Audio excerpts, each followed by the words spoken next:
کے نام سے جو بڑا مہربان نہایت رحم کرنے والا ہے۔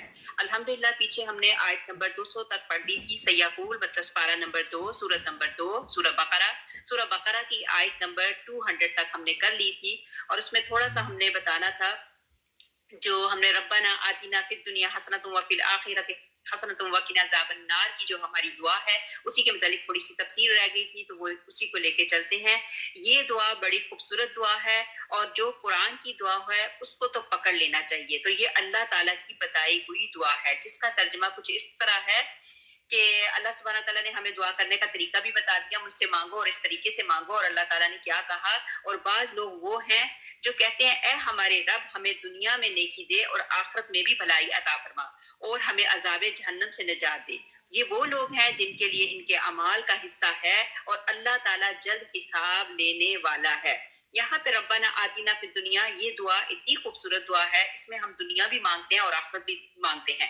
کچھ صحابہ تھے تو انہوں نے کچھ اس طریقے سے دعا مانگی، تو نبی پاک حضرت جنہوں نے خالی دنیا دنیا، تو دنیا کے ساتھ اللہ سبحانہ تعالیٰ نبی پاک حضرت محمد مصطفیٰ صلی اللہ علیہ وسلم نے فرمایا کہ دنیا کے ساتھ آخرت بھی مانگ۔ یہ ربنا آتینا کی جو دعا ہے، جب ہم طواف کرنے کے لیے جاتے ہیں، آپ لوگوں نے دیکھا ہوگا وہاں پہ اکثر لوگ کیا کرتے ہیں جب طواف کا چکر لگا رہے ہوتے ہیں مطاف میں، تو کیا کرتے ہیں بکس لی ہوتی ہیں اور بکس میں سے ڈفرنٹ دعائیں پڑھی جاتی ہیں، جو کہ وہ کسی مطلب سنت کے حساب سے، کسی حدیث کے حساب سے نہیں، لیکن یہ جو دعا ہے ربنا آتنا، جب ہم رکن یمانی پہ جاتے ہیں تو وہاں سے دعا پڑھنی شروع کر دیتے ہیں۔ یہ والی دعا یہ سنت کے مطابق ہے۔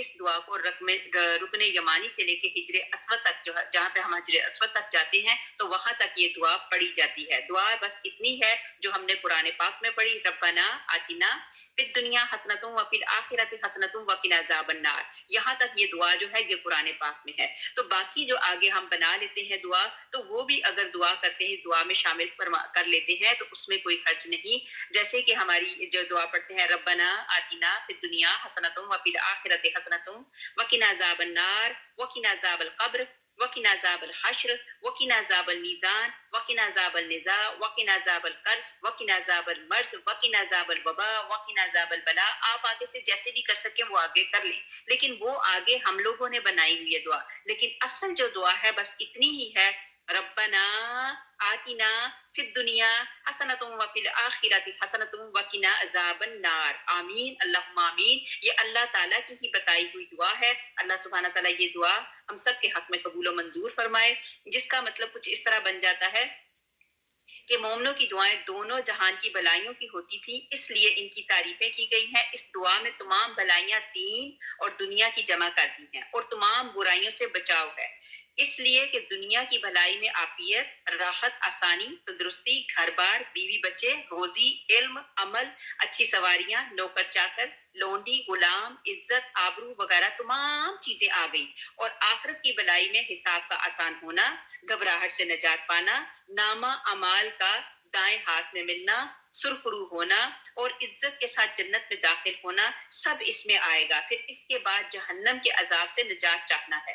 اس سے یہ مطلب ہے کہ ایسے اسباب اللہ تعالیٰ مہیا کر دے، مثلاً حرام کاریوں سے اجتناب، گناہ اور بدیوں کا ترک وغیرہ۔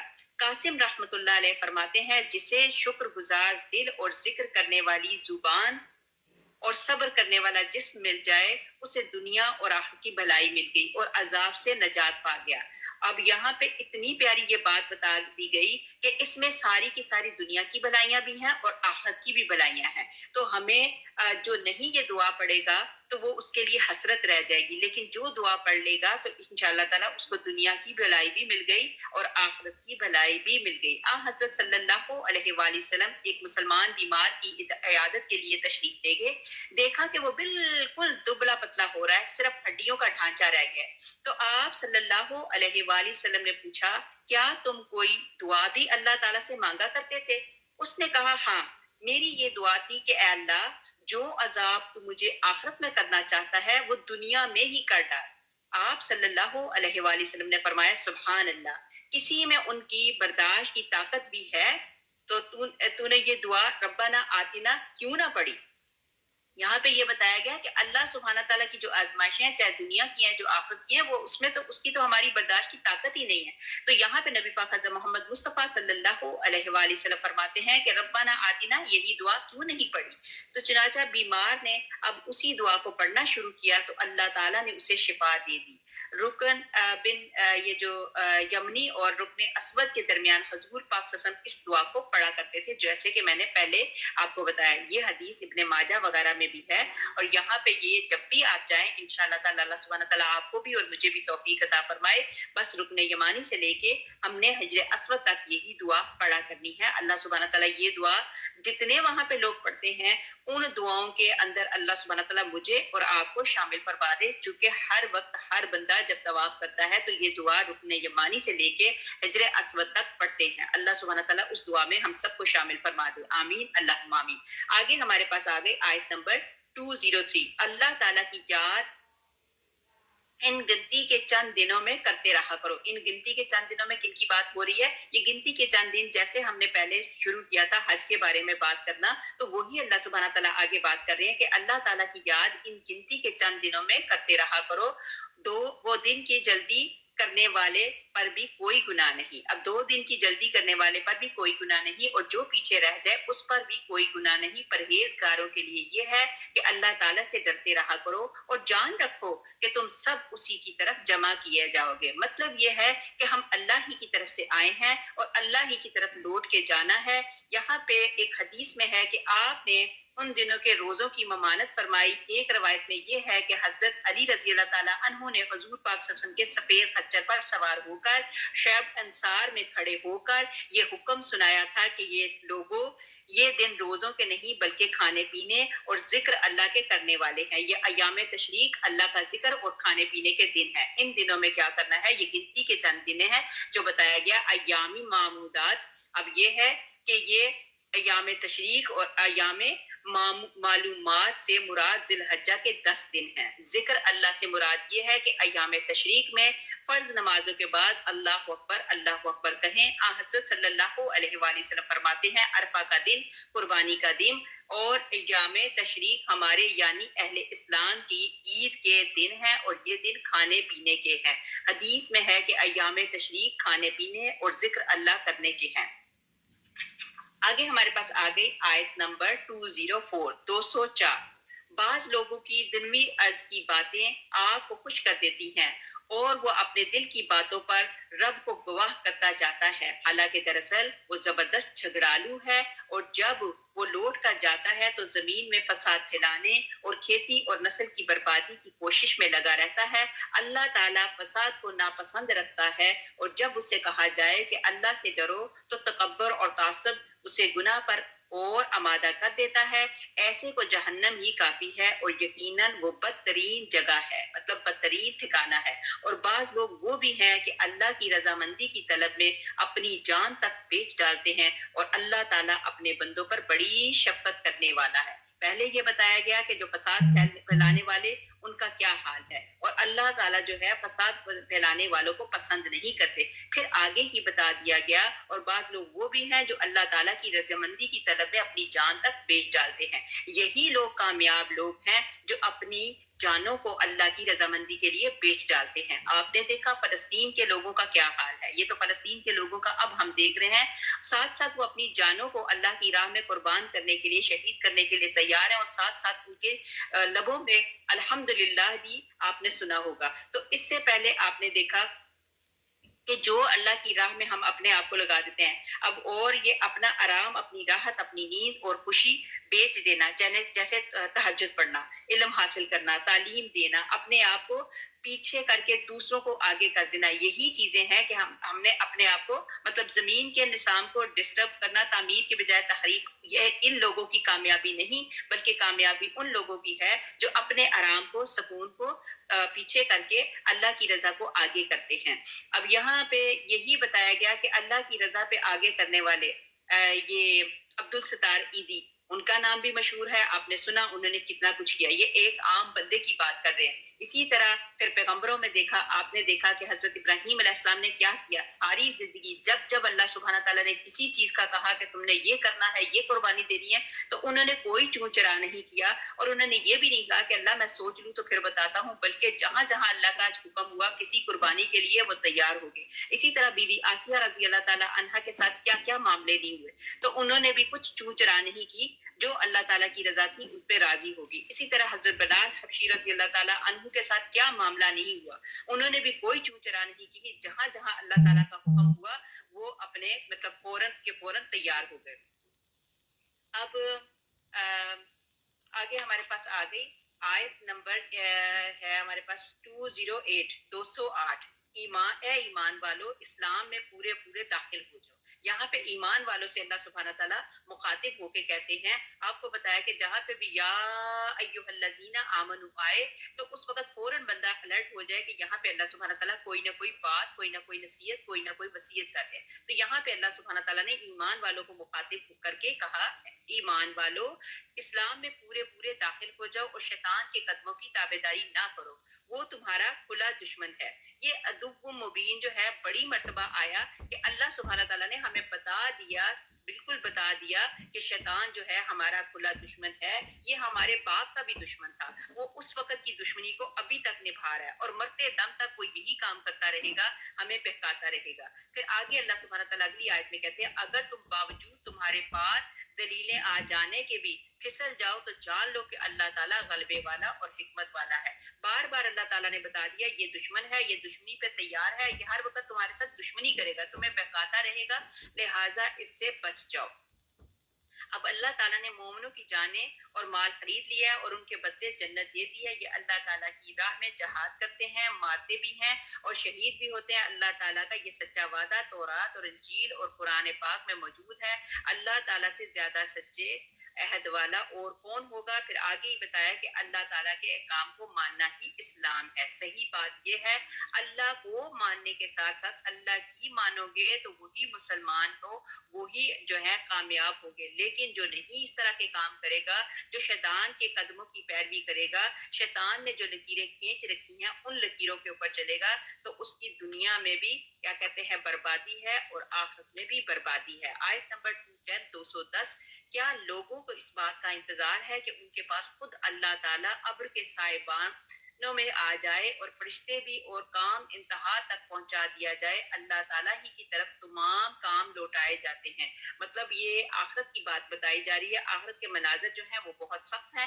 یہاں پہ یہ بتایا جاتا ہے کہ ہم جو کام کر رہے ہیں، جو بھی ہمارے ایکشن ہیں، جو بھی ہمارے عمل ہیں، وہ سب کے سب اللہ کے پاس جانے ہیں۔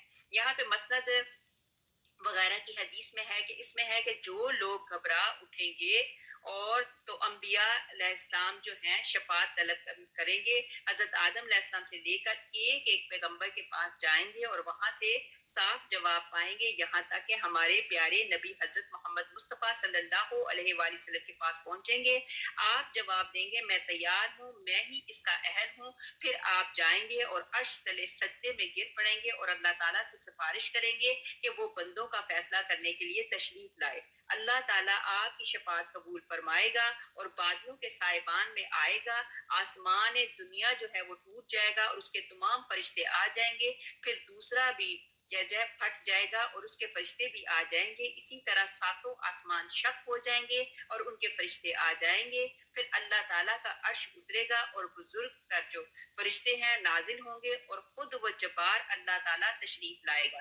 فرشتے سب کے سب تسبیح خواں میں تسبیح خوانی میں مشغول ہو جائیں گے، تو اس وقت فرشتوں کی بھی تسبیح ہوگی، سبحان اللہ والحمد للہ ولا الہ الا اللہ واللہ اکبر، سبحان اللہ والحمد للہ ولا الہ الا اللہ واللہ اکبر۔ یہ جو تسبیح ہے فرشتوں کی تسبیح ہے، فرشتے اپنے حساب سے وہ تسبیح پڑھیں گے۔ پھر اس کے بعد بتایا گیا کہ بنی اسرائیل سے پوچھو کہ ہم نے انہیں کس قدر روشن نشانیاں عطا فرمائیں، جو شخص اللہ تعالیٰ کی نعمتوں کو اپنے پاس پہنچ جانے کے بعد بدل ڈالے، وہ جان لے کہ اللہ تعالیٰ بھی سخت عذابوں والا ہے۔ استغفر اللہ۔ اللہ۔ کافروں کے لیے دنیا کی زندگی خوب زینت دار کی گئی اور وہ ایمانداروں سے ہنسی مذاق کرتے ہیں، حالانکہ پرہیزگار لوگ قیامت کے دن ان سے اعلیٰ ہوں گے۔ اللہ تعالیٰ جسے چاہتا ہے بے حساب روزی دیتا ہے۔ اب کافروں کی اب اکثر ہم دیکھتے ہیں یہود ہیں یا کوئی ایسے لوگ ہیں یا کوئی کافر لوگ ہیں تو وہ ان کی بڑی مطلب اعلیٰ شان دیکھتے ہیں، ان کے عہدے دیکھتے ہیں تو ہم تھوڑا کہتے ہیں کہ واہ اللہ تعالیٰ نے تو ان کو بڑا نواز دیا۔ ایسا نہیں ہے، وہ اللہ تعالیٰ نے ان کو کھلی چھٹی دے رکھی ہے۔ پھر اللہ سبحانہ تعالیٰ ان کا حساب لے گا، ان کا حساب کتاب سب کچھ ہوگا۔ اب یہ بھی بتایا کہ بنی اسرائیل کے احسان فراموشیوں کی بات یہ کی گئی کہ اللہ تعالیٰ بیان فرماتے ہیں کہ دیکھو بنی اسرائیل کو میں نے بہت سے معجزات دکھلا دیے، حضرت موسیٰ علیہ السلام کے ہاتھوں کی لکڑی، ان کے ہاتھ کی روشنی، ان کے لیے دریا کو چیر دینا، ان پر سخت گرمیوں میں ابر کا سایہ کرنا، منو سلوا اتارنا وغیرہ وغیرہ، جن میں میرا خود مختار فعال مطلب جو فائل ہے کل ہونا صاف ظاہر آتا ہے، اور میرے نبی حضرت موسیٰ علیہ السلام کی نبوت کی کھلی تصدیق تھی۔ لیکن تاہم ان لوگوں نے میری ان نعمتوں کا کفر کیا اور بجائے ایمان لانے کے کفر پر اڑے رہے اور میری نعمتوں پر بجائے شکر کے ناشکری کی۔ پھر بھلا میرے سخت عذابوں سے یہ کیسے بچ سکتے ہیں، کیسے بچے رہیں گے، کیسے بچ سکتے ہیں؟ تو پھر یہی بتایا گیا کہ کفار صرف دنیاوی زندگی پر دیوانے بنے ہوئے ہیں، مال جمع کرنا اور اللہ کی راہ میں خرچ کرنے سے بخل کرنا یہی ان کا رنگ ڈنگ ہے، بلکہ جو ایماندار اس دنیا فانی سے سیر چشم ہو اور پروردگار کی رضامندی میں اپنے مال لٹاتے رہتے ہیں، ان کا مذاق اڑاتے ہیں۔ اللہ کے حقیقی نصیب والے یہی لوگ ہیں۔ قیامت کے دن ان کے مرتبے دیکھ کر ان کافروں کی آنکھیں کھلی رہ جائیں گی۔ اس وقت اپنی بدتری اور اس کی برتری دیکھ کر معاملے کی اونچ نیچ ان کی سمجھ میں آ جائے گی۔ روزی دینا جسے اللہ تعالیٰ چاہے دے دے اور جسے چاہے بے حساب دے، بلکہ جسے چاہے یہاں بھی دے اور پھر وہاں بھی دے۔ حدیث شریف میں ہے کہ اے ابن آدم تو میری راہ میں خرچ کر، میں تجھے دیتا ہی چلا جاؤں گا۔ آپ صلی اللہ علیہ وآلہ وسلم نے حضرت بلال حبشی رضی اللہ تعالیٰ عنہ سے فرمایا اللہ کے راستے میں خرچ کرتے جاؤ اور عرش والے سے تنگی کا خوف نہ کرو۔ مطلب جو اللہ تعالیٰ کی راہ میں خرچ کرتے ہیں تو اللہ سبحانہ تعالیٰ ان کے اعمال، ان کے رزق اللہ سبحانہ تعالیٰ ان کی صحتوں میں اللہ تعالیٰ برکتیں عطا فرماتے ہیں۔ پھر یہ بتایا کہ جو کچھ خرچ کرو رب اس کا بدلہ دے گا، مطلب جو بھی ہم اللہ کی راہ میں لگائیں گے اس کا اللہ سبحانہ تعالیٰ بدلہ دنیا میں بھی دیں گے اور آخرت میں بھی دیں گے۔ صحیح حدیث میں ہے ہر صبح دو فرشتے اترتے ہیں، ایک دعا کرتا ہے اے اللہ اپنی راہ میں خرچ کرنے والے کو برکت عنایت فرما، اور دوسرا کہتا ہے اے اللہ بخیل کے مال کو برباد کر۔ مطلب جو بھی اللہ تعالیٰ نے ہمیں دیا ہوتا ہے، اللہ کے دیے ہوئے میں سے ہم جو کچھ تھوڑا سا بھی خرچ کرتے ہیں تو اسی وقت اللہ سبحانہ تعالیٰ ان کے لیے فرشتہ مقرر کر دیتے ہیں، اور فرشتہ دعا کرتا ہے کہ اللہ سبحانہ تعالیٰ تو نے اس بندے کو اتنا نوازا ہوا ہے اور تیرے نوازے ہوئے میں سے یہ تھوڑا بہت اللہ کی راہ میں خرچ کرتا ہے، لہٰذا اس کے رزق میں اور بھی برکت عطا فرما۔ اسی طرح اس کے اپوزٹ اللہ سبحانہ تعالیٰ کے حکم کے مطابق ایک فرشتہ ایسا ہوتا ہے جو بندہ بخیلی کرتا ہے تو اس بخیل کے لیے وہ فرشتہ جو ہے اس کے لیے بد دعا کرتا ہے۔ پھر اس کے بعد اس آیت میں نعمتوں کی ناشکری کہا گیا کہ نہ کرو، کہ جیسے منو سلوا اتارا گیا تھا، منو سلوا کو کیا کیا ان لوگوں نے ٹھکرایا۔ پھر آگے ہمارے پاس آ گئی آیت نمبر 214۔ کیا تم یہ گمان کیے بیٹھے ہو کہ جنت میں چلے جاؤ گے، حالانکہ اب تک تم پر وہ حالات نہیں آئے جو تم سے اگلے لوگوں پر آئے تھے، انہیں بیماریاں اور مصیبتیں پہنچی اور یہاں تک جھنجھوڑے گئے کہ رسول اللہ صلی اللہ علیہ وسلم اور اس کے ساتھ کے ایماندار کہنے لگے کہ اللہ کی مدد کب آئے گی؟ سن رکھو کہ اللہ کی مدد قریب ہے۔ مطلب یہ ہے کہ اللہ تعالیٰ کی آزمائشیں بھی آئیں، جو نیک لوگ تھے ان کے اوپر اللہ تعالیٰ کی آزمائشیں بھی آئیں، اور انہوں نے اپنی جو آزمائشیں آئی تھی تو انہوں نے ان کو بڑے اچھے طریقے سے جھیلا، ان کے اوپر بیماریاں بھی آئیں، ان کے اوپر مصیبتیں بھی پہنچی، اور یہاں تک جھنجھوڑے گئے کہ وہ اتنے پریشان ہو گئے کہ نبی اپنے انبیاء سے کہنے لگے کہ یہ اب ہمیں اللہ تعالیٰ کی مدد کب آئے گی؟ تو پھر یہی ہے کہ اللہ سبحانہ تعالیٰ نے یہاں کہا کہ سن رکھو کہ اللہ کی مدد قریب ہے۔ جس کے اوپر پریشانی آئی اللہ سبحانہ تعالیٰ اس کے بعد آسانی بھی کرے گا۔ تنگی کے بعد آسانی آتی ہی آتی ہے، ایسا نہیں کہ اللہ سبحانہ تعالیٰ اپنے بندوں کو ایسے ہی چھوڑ دے۔ مطلب یہ ہے کہ آزمائش اور امتحان سے پہلے جنت کی آرزویں ٹھیک نہیں۔ سابقہ تمام امتوں کا بھی اسی طریقے سے امتحان لیا گیا، انہیں بھی بیماریاں اور مصیبتیں پہنچی۔ اب جیسے ہمارے نبی پاک حضرت محمد مصطفیٰ صلی اللہ علیہ وآلہ وسلم کے ساتھ کیا کیا ایگزام لوگوں نے نہیں کیا, کیا کیا ان کے اوپر پریشانیاں نہیں ڈالی. نبی پاک حضرت محمد مصطفیٰ صلی اللہ علیہ وسلم یہاں تک کہ نماز پڑھتے تھے تو ان کے اوپر اوجڑی پھینک دی جاتی تھی. تو یہی ہے کہ دین پر چلنے والوں پر بہت ساری مصیبتیں آئیں.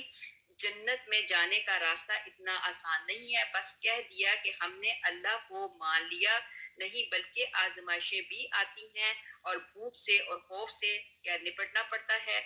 دل باہر آنے لگتا ہے جیسے زلزلے آئے اور اسی طرح کی بہت ساری آزمائشیں آئیں, لیکن نیک لوگوں نے کیا کیا, ان آزمائشوں کا ڈٹ کے مقابلہ کیا اور اللہ سبحانہ تعالیٰ نے ان کی مدد فرمائی ہر جگہ پہ.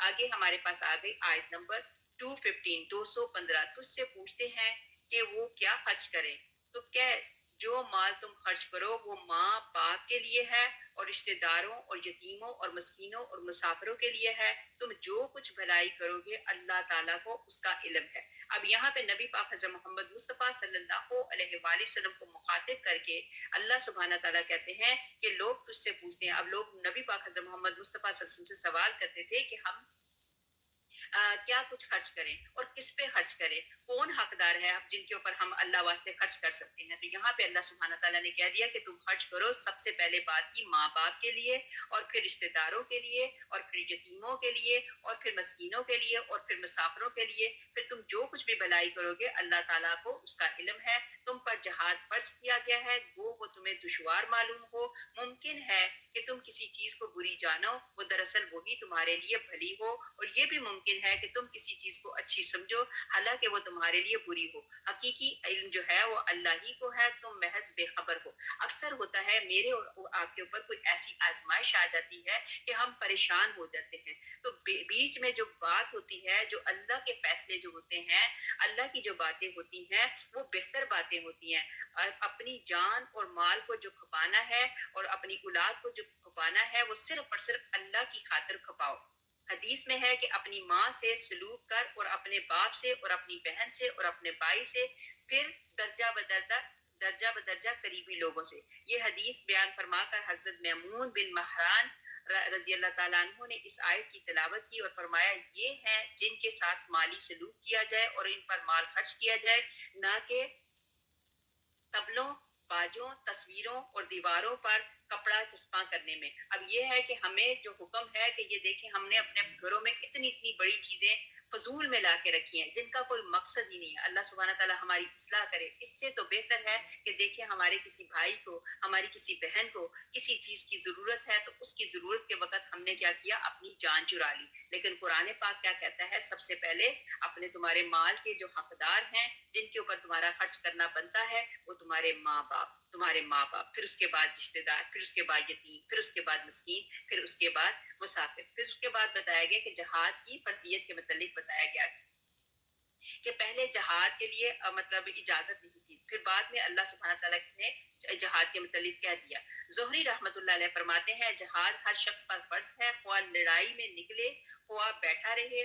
بیٹھے رہنے والوں پر یہ لازم ہے کہ جب ان سے مدد طلب کی جائے تو وہ امداد کریں, جب ان سے فریاد کی جائے تو یہ فریاد رسی کریں, جب انہیں میدان میں بلایا جائے تو یہ نکل کھڑے ہوں. صحیح حدیث میں ہے کہ جو شخص مر جائے اس نے نہ تو جہاد کیا ہو نہ اپنے دل میں جہاد کا ارادہ کیا ہو, وہ جاہلیت کے موت پر مرے گا. میں دوبارہ بولتی ہوں اس بات کو, دیکھیں مرنا تو میں نے بھی مرنا ہے, آپ نے بھی مرنا ہے. کیا ہی اچھا ہو ہمارا جو مرنا ہو اللہ کی چاہت کے مطابق ہو. اب یہاں پہ حدیث میں ہے کہ جو شخص مر جائے, ٹھیک ہے, جو شخص مر جائے اور اس نے نہ تو جہاد کیا ہو نہ اپنے دل میں جہاد کا ارادہ کیا ہو, وہ جاہلیت کی موت پر مرے گا. تو لہٰذا اس حدیث کو سنتے ہوئے میں اور آپ اپنے دل میں ارادہ کرتے ہیں, نیت کرتے ہیں کہ اللہ سبحانہ تعالیٰ ہمیں جہاد کی موت کا اجر عطا فرمانا. جو جہاد میں مرتے ہیں, جو شہید ہوتے ہیں, قرآن پاک میں اس ڈکلیئر کر دیا کہ ان کو مردہ مت کہو, وہ شہید ہوتے ہیں, وہ مرے نہیں ہوتے, بلکہ اللہ سبحانہ تعالیٰ نے ان کی فارم کو چینج کر دیا ہوتا ہے. تو وہ کیا ہوتا ہے, پرندوں کے کالبوں کے اندر وہ بیٹھے ہوتے ہیں اور پرندوں میں کھاتے, وہ جنتوں میں کھاتے پیتے چپتے پھرتے ہیں. لہٰذا شہید جو ہیں وہ مردہ نہیں ہوتے. آگے ہمارے پاس آیت آ گئی, آیت نمبر 217. لوگ تجھ سے حرمت والے مہینوں میں لڑائی کی بابت سوال کرتے ہیں. اب کتنی مرتبہ یہ بتایا کہ خرچ کیا کرنا ہے, یہ سارے سوال جواب ہو رہے ہیں. اب یہاں پہ بھی حرمت والے مہینوں میں لڑائی کی بابت سوال کرتے ہیں تو ان سے تو ان میں لڑائی کرنا بڑا گناہ ہے. مطلب یہ جو مہینے حرمت والے مہینے ہیں, اس کے متعلق پہلے بھی ہم نے ڈیٹیل بتا دی کہ حرمت والے مہینوں میں لڑائی کرنا منع ہے, بڑا گناہ ہے.